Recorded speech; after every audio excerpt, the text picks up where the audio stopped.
Hello everyone, मैं Arvind genuine classes में आपका स्वागत करता हूं। जैसा कि मैंने आपसे वादा किया था कि भाई हम यहां पर जो है पढ़ाना स्टार्ट कर रहे हैं आप सभी को स्टैटिक जीके और जनरल साइंस, जिससे कि आपकी जितनी भी प्रतियोगी परीक्षाएं हैं, चाहे वो लैब असिस्टेंट हो, राजस्थान पुलिस हो, इसके अलावा आपका जो आईसीआर का पेपर होने वाला है टेक्नीशियन वाला वो हो, या पीटीटी 2022 हो, इन सभी के लिए स्टैटिक जीके और जनरल साइंस की शानदार क्लास लेके आया हूँ। और अगर आप सपोर्ट करेंगे, आप रेगुलर इसको देखेंगे, शेयर करेंगे, लाइक करेंगे, तो और भी बहुत सारी क्लास आने वाली है। और आई होप आपको सेशन पसंद आएगा, तो आप एंड तक सेशन में बने रहना। बहुत ही महत्वपूर्ण एमसीक्यूज में आपको पढ़ाने वाला हूँ। आज का सेशन बायोलॉजी का रहेगा, तो आप सभी लोग अभी से लाइक कर लीजिए और एंड तक आपको बने रहना है।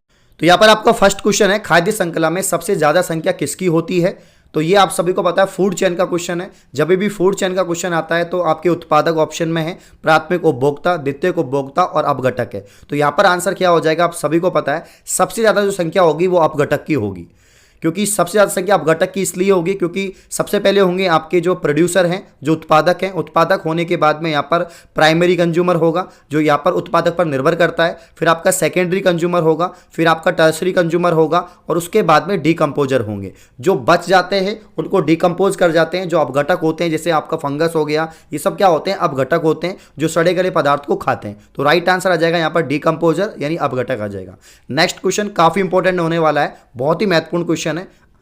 अधोलिखित में कौन सा गुण पादपों में नहीं पाया जाता? अब ये चार ऑप्शन आपको दे रखे हैं, उत्सर्जी तंत्र, वृद्धि, प्रजनन और श्वसन। तो इनमें से जो है पादपों का यानी प्लांट्स का यहाँ पर जो है प्रॉपर्टी नहीं है। तो प्लांट्स की प्रॉपर्टी कौन सी नहीं है? आप सभी को पता है, प्लांट्स में श्वसन भी होता है, प्रजनन भी होता है, वृद्धि भी होती है। कभी भी आपने उत्सर्जी तंत्र के बारे में नहीं पढ़ा होगा, तो यहाँ पर राइट आंसर है ऑप्शन ए, उत्सर्जी तंत्र नहीं होगा। बाकी ग्रोथ होगी, बिल्कुल ठीक बात है, प्रजनन भी होगा, रिप्रोडक्शन होगा और एस्पिरेशन भी होगा, क्योंकि प्रकाश संश्लेषण क्रिया होती है। तो राइट आंसर यहाँ पर हो जाएगा उत्सर्जी तंत्र।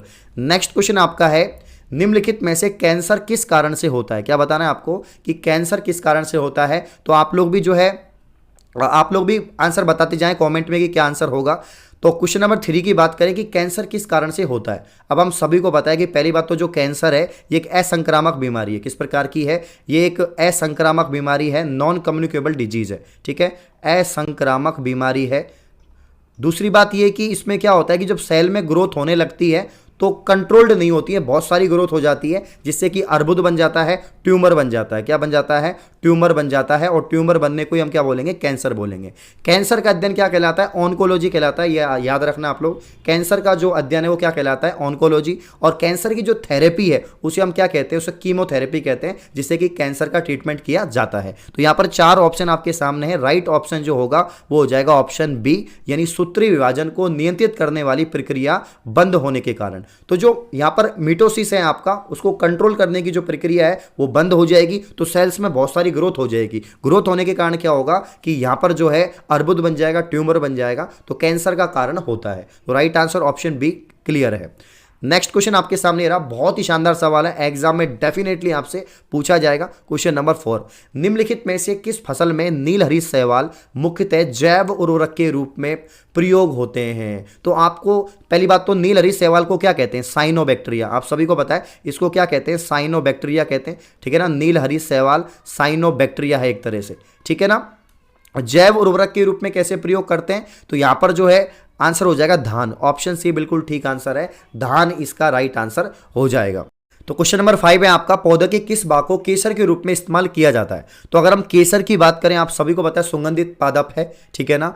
और इसी का जो वर्तिका, जो स्टिग्मा वाला जो भाग है, जो वर्तिका और जो वर्तिकाग्र वाला भाग है, इसका उपयोग किया जाता है। तो राइट आंसर क्या हो जाएगा यहाँ पर? ऑप्शन डी इसका राइट आंसर हो जाएगा। क्वेश्चन नंबर 6, मटर पौधा है। क्वेश्चन नंबर 6 क्या है कि जो मटर है वो पौधा है। 4 ऑप्शन है, क्या मटर शाक होगा, पुष्प होगा, झाड़ी होगा, या इनमें से कोई नहीं? तो मैं आपको बताना चाहूँगा, आप सभी को पता है कि जब भी हम मटर की बात करते हैं तो आपको जेनेटिक्स की याद आएगी, आपको ग्रेगर जॉन मेंडल की याद आएगी, क्योंकि जो मटर का पादप है इस पर मेंडल के द्वारा संकरण के प्रयोग किए गए थे। दूसरी बात, आपने पढ़ा होगा कि मेंडल ने मटर के पादप को ही क्यों चुना? तो इसका रीजन था कि ये 1 वर्षीय शाक होता है। तो आपने हिंदी मीडियम वाली बुक में पढ़ा होगा कि ये जो है 1 वर्षीय क्या होता है? शाक होता है। तो 1 वर्षीय क्या हो जाएगा यहाँ पर, शाक हो जाएगा, यानी राइट आंसर है यहाँ पर आपका ऑप्शन ए। साथ ही मैं आपको बताना चाहूंगा जो मटर है इसका वैज्ञानिक नाम क्या होता है, साइंटिफिक नेम क्या होता है, तो पाइसम सैटाइवम, पाइसम सैटाइवम इसका साइंटिफिक नेम होता है। ये बात आप लोग याद रखना। नेक्स्ट क्वेश्चन आपके सामने ये रहा, क्वेश्चन नंबर 7। क्वेश्चन नंबर 7, पृथ्वी के सभी जीव सूर्य के अतिरिक्त प्रत्यक्ष अप्रत्यक्ष रूप से किससे ऊर्जा लेते हैं, तो यहाँ पर ये सॉरी नहीं है, सूर्य है, मैंने ठीक कर दिया है, और यहाँ पर ये सन हो जाएगा आपका, ठीक है। तो भाई सूर्य के अलावा कहाँ से जो है ऊर्जा प्राप्त होती है, तो जो राइट आंसर है वो क्या हो जाएगा क्वेश्चन नंबर 7 का, ऑप्शन सी हो जाएगा, रसायन संश्लेषी जीवाणु से। जितने भी क्वेश्चन है बहुत महत्वपूर्ण है, इंपॉर्टेंट क्वेश्चंस हैं, एग्जाम में डेफिनेटली आपसे पूछे जाएंगे, मैंने थोड़ा सा लेवल ज़्यादा रखा है, ठीक है ना। नेक्स्ट क्वेश्चन आपके सामने ये रहा, क्वेश्चन नंबर 8। यदि कोई व्यक्ति केवल दूध, अंडे, रोटी पर गुजारा कर रहा है तो उसे कौन सा रोग हो सकता है, मतलब वो ओनली रोटी खाता है, अंडा खाता है और दूध पीता है, उसके अलावा कुछ नहीं खा रहा, तो उसको कौन सी बीमारी हो सकती है।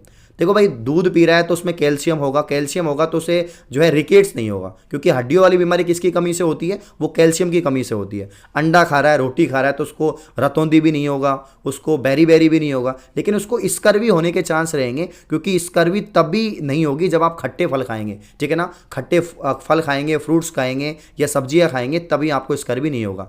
स्कर्वी विटामिन सी की वजह से होता है, आप सभी को पता है, ठीक है ना। स्कर्वी जो है विटामिन सी की वजह से होता है, और विटामिन सी का रासायनिक नाम क्या होता है, एस्कॉर्बिक एसिड। क्या होता है दोस्तों, एस्कॉर्बिक एसिड होता है। तो इसका राइट आंसर क्या हो जाएगा यहाँ पर, स्कर्वी हो जाएगा। क्या हो जाएगा, स्कर्वी, ठीक है। स्कर्वी में क्या होता है, जो आपके गम्स होते हैं, जो आपके मसूड़े होते हैं, उनसे ब्लड निकलने लगता है। Next question, question number 9। लाल रुधिराणुओं को आसुत जल या निम्न वलीय घोल में रखे जाने पर क्या परिवर्तन होगा। आसुत जल का मतलब होता है प्योर वाटर, शुद्ध जल। अगर आप आरबीसी को शुद्ध जल में रखेंगे तो क्या हो जाएगा, फूलकर फट जाएंगी। आरबीसी रेड ब्लड कार्पोसेल होती हैं, इनका जीवन काल 120 दिन का होता है और इनको इरिथ्रोसाइट कहते हैं। और साथ में मैं आपको बताना चाहूँगा इनकी जो संख्या होती है ह्यूमन बॉडी के अंदर वो लगभग होती है 5 मिलियन, ठीक है। और लाल अस्थि मज्जा में इनका निर्माण होता है।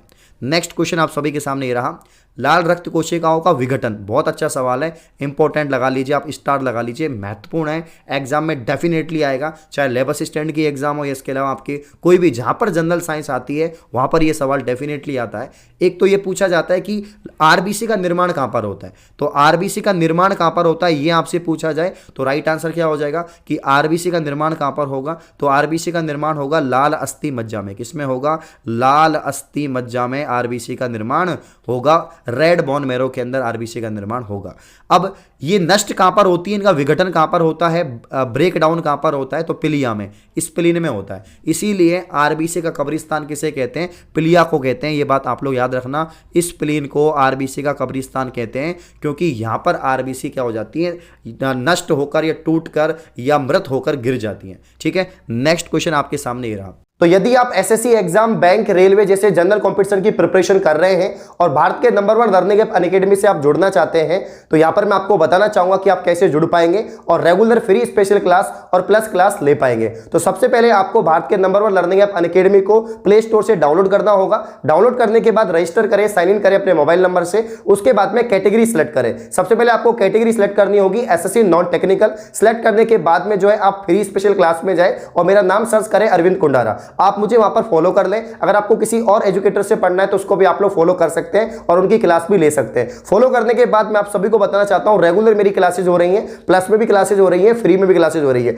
मेरी फ्री स्पेशल क्लास मॉर्निंग में सुबह 8 बजे होती है, उसके बाद में 11 बजे होती है और उसके बाद में शाम को 8 बजे और 9:30 बजे क्लास होती है, जिसमें मैं आपको जो है जनरल साइंस और स्टैटिक जीके पढ़ा रहा हूं। तो अगर आपको जनरल साइंस और स्टैटिक जीके पढ़नी है, आपको प्रैक्टिस करना है और वहां पर आना है, तो आप लोग मुझसे जुड़ सकते हैं। तो आज शाम को 8 बजे शानदार लाइव क्लास होने वाली है, सभी विद्यार्थी क्लास में जुड़ जाइए। शानदार टॉपिक्स में आपको पढ़ाने वाला हूं, तो क्लास में सभी विद्यार्थी जुड़ जाइए। क्लास का लिंक डिस्क्रिप्शन में है, उस पर क्लिक करना, क्लास ओपन हो जाएगी। और अपकमिंग सभी क्लासेस पाने के लिए आप मुझे फॉलो कर लीजिए, मेरी प्रोफाइल का लिंक भी डिस्क्रिप्शन में है। आप सभी लोग जुड़िए, फ्री क्लास है, कोई विद्यार्थी आ सकता है और पढ़ सकता है। अगर आप जनरल कॉम्पिटिशन की तैयारी कर रहे हैं, वहां पर बहुत सारे फीचर्स हैं, आपको पोल दिए जाएगा, आपकी रैंक आएगी, तो सभी लोग जुड़ जाइए।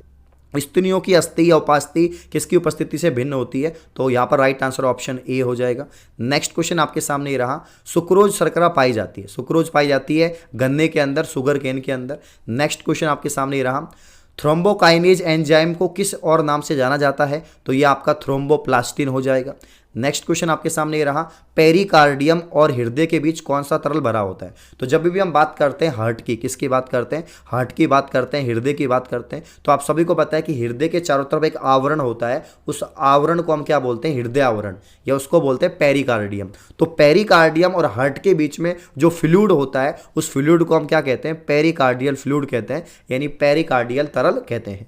नेक्स्ट क्वेश्चन आपके सामने ये रहा, हृदय स्पंदन की दर का नियंत्रक है। बहुत अच्छा सवाल है, डेफिनेटली पूछा जाएगा दोस्तों, याद रखना आप लोग, एग्जाम में टपकेगा ये डेफिनेटली, ठीक है। तो यहां पर राइट आंसर है स्वायत्त तंत्रिका तंत्र। नेक्स्ट सवाल आप सभी के सामने ये रहा, पुष्पीय पौधों का अध्ययन किस शाखा में करते हैं। ब्रांच वाला सवाल डेफिनेटली पूछा जाता है, ब्रांच से संबंधित कि भाई पक्षियों का अध्ययन क्या है, पुष्पों का अध्ययन क्या है, फलों का अध्ययन क्या है, ये पूछा जाता है, ठीक है ना। तो यहां पर पुष्पीय पौधों का अध्ययन क्या कहलाता है, फेनेरोगेम्स, क्या कहलाता है, फेनेरोगेम्स कहलाता है। नेक्स्ट क्वेश्चन, लैग हीमोग्लोबिन कहां पाई जाती है। ओनली हीमोग्लोबिन होता तो जीवों में हो जाता, लैग हीमोग्लोबिन है तो लेग्यूम मूल ग्रंथियों में पाई जाती हैं। अगला सवाल, निम्न में से सत्य कथन कौन सा है, आपको बताना है सत्य कथन कौन सा है। तो इन चारों जो ऑप्शन है इसमें से ट्रू स्टेटमेंट कौन सा है ये आपको बताना है। तो जो यहाँ पर सत्य कथन होगा वो ऑप्शन सी साफ नजर आ रहा है कि अधिक वाष्पोत्सर्जन करने वाले पौधों में जल अवशोषण अधिक होता है। नेक्स्ट क्वेश्चन, पुदीना के निम्नलिखित भागों में से एक में तेल का अधिकतम प्रतिशत पाया जाता है, जड़, तना, पत्ती या पुष्प। तो आप सभी को पता है भाई 19 का जो आंसर होगा ना वो हो जाएगा, यहाँ पर क्या हो जाएगा, पत्तियां हो जाएंगी, लीफ हो जाएगा।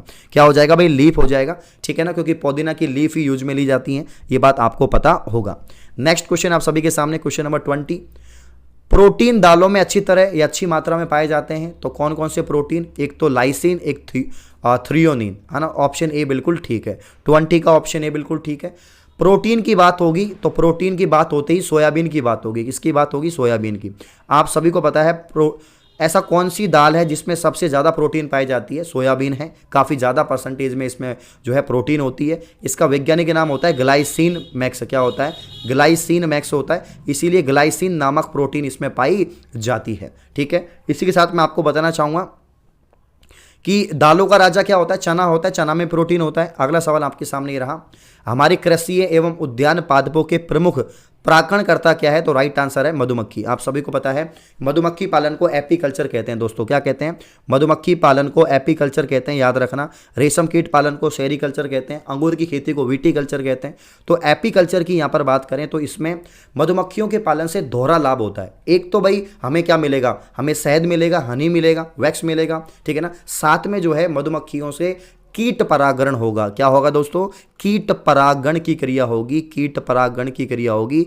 और कीट परागण से फसल की पैदावार अच्छी होती है, क्योंकि वहां पर जो है इसीलिए इसे दोहरा लाभ है। एक तो फसल की पैदावार अच्छी होगी क्योंकि कीट परागण में सहायक है, और दूसरा जो है शहद प्राप्त होगा। नेक्स्ट क्वेश्चन, अंधेरे में उड़ते समय लक्ष्य निर्धारित के लिए रडार यंत्र, बहुत अच्छा सवाल है। अल्ट्रासोनिक वेव होती है किसमें, चमगादड़ में। ये सवाल एसएससी में, रेलवे में, हर एग्जाम में काफ़ी बार पूछा गया है कि जो अंधेरे में उड़ते समय, और पीटीटी में आ रखा है भाई, पीटीटी 2021 में सीधा का सीधा सवाल आ रखा है कि भाई अंधेरे में उड़ते समय लक्ष्य निर्धारित करने के लिए रडार यंत्र का उपयोग होता है चमगादड़ में, ठीक है। अल्ट्रासोनिक वेव होती हैं। इंसुलिन एक बहुलक है, ये भाई बहुलक हो जाएगा फ्रक्टोज का, क्योंकि आप सभी को पता है इंसुलिन क्या है। इंसुलिन एक हार्मोन है जो अग्नाशय ग्रंथि पैनक्रियाटिक ग्लैंड में होता है। अब अग्नाशय ग्रंथि में क्या होता है, अग्नाशय ग्रंथि में क्या होता है कि भाई सुक्रोज की मात्रा, या कह सकते हैं शुगर की मात्रा बढ़ जाती है। शुगर की मात्रा बढ़ जाने से क्या हो जाता है, डायबिटीज हो जाता है। क्या हो जाता है, डायबिटीज हो जाता है। तो डायबिटीज हो जाता है मतलब मीठी शर्करा है, तो यहाँ पर राइट आंसर फ्रक्टोज हो जाएगा। अगला क्वेश्चन आपके सामने रहा कि मनुष्य के अंगों में कौन एक हानिकारक विकिरणों सर्वाधिक सुभ्राय है। तो राइट आंसर यहां पर हो जाएगा। अब हानिकारक जो विकिरण है वो नुकसान करेंगी तो वो जो है आंख, इसका राइट आंसर है, क्या हो जाएगा, आंख हो जाएगा, harmful radiation. Next question, gonadotropin hormone का स्रावन करने वाली ग्रंथि, ये आपका राइट आंसर है एडिनोहाइपोफाइसिस। नेक्स्ट क्वेश्चन, साइट्रोक्रोम ऑक्सीडेज में उपस्थित धातु तत्व होता है, इसका राइट आंसर यहां पर हो जाएगा 26 का आप लोग ऑप्शन डी, लोहा एवं तांबा, यानी आयरन एंड कॉपर हो जाएगा। नेक्स्ट क्वेश्चन, पक्षियों का उत्सर्जी पदार्थ क्या होता है। आप सभी को पता है यूरिक एसिड होता है, ठीक है ना। तो यूरिया किसका होता है, ह्यूमन का होता है। अमोनिया किसका होता है, फिश का होता है। और यूरिक एसिड किसका हो जाएगा, पक्षियों का हो जाएगा, बर्ड्स का हो जाएगा, ठीक है। नेक्स्ट क्वेश्चन, मनुष्य का यकृत क्षीण हो जाए तो रुधिर में इनमें से किसकी मात्रा बढ़ने की संभावना रहती है। तो राइट आंसर हो जाएगा 28 का, क्या हो जाएगा 28 का, अमोनिया ही इसका राइट आंसर हो जाएगा। Next question, biological wrist fussing एक आधुनिक सेल तकनीक है, किसके द्वारा उपचार करते हैं? तो राइट आंसर है 29 का ऑप्शन ए, गठिया वाली सतह का। नेक्स्ट क्वेश्चन, यकृत एवं मांसपेशियों में ऊर्जा जमा होती है, ये ग्लाइकोजन के रूप में। किसके रूप में? ग्लाइकोजन के रूप में। लैब असिस्टेंट वालों स्टार लगा लेना, पेपर में डेफिनेटली छपेगा। तो लगभग 30 क्वेश्चंस मैंने आपको यहाँ पर पढ़ा दिए। ये मेरी पहली क्लास है यूट्यूब पर जिसमें मैं आपको एमसीक्यूज पढ़ा रहा हूँ। ये फॉर्मेट आपको कैसा लगा? अगर आपको फॉर्मेट अच्छा लग रहा है तो मैं एक एक सवाल जो एग्जाम के नज़रिए से बहुत ही महत्वपूर्ण है वो मैं आपको पढ़ाने वाला हूँ। थोड़ा और डिटेल में मैं आपको चीज़ों को समझा सकता हूँ क्योंकि हम एक छोटी वीडियो डाल के देख रहे हैं कि आपका रेस्पॉन्स क्या रहता है। तो ज़्यादा से ज़्यादा इस वीडियो को आपको लाइक करना है, शेयर करना है। और अगर आप चाहते हो कि मैं इस तरह से आपको पढ़ाऊँ, शानदार तरीके से पढ़ाऊं कि आपको मजा आए या लाइव आकर पढ़ाऊं, तो आप लोग प्लीज सपोर्ट करें, ठीक है ना। कमेंट करें बहुत ज़्यादा।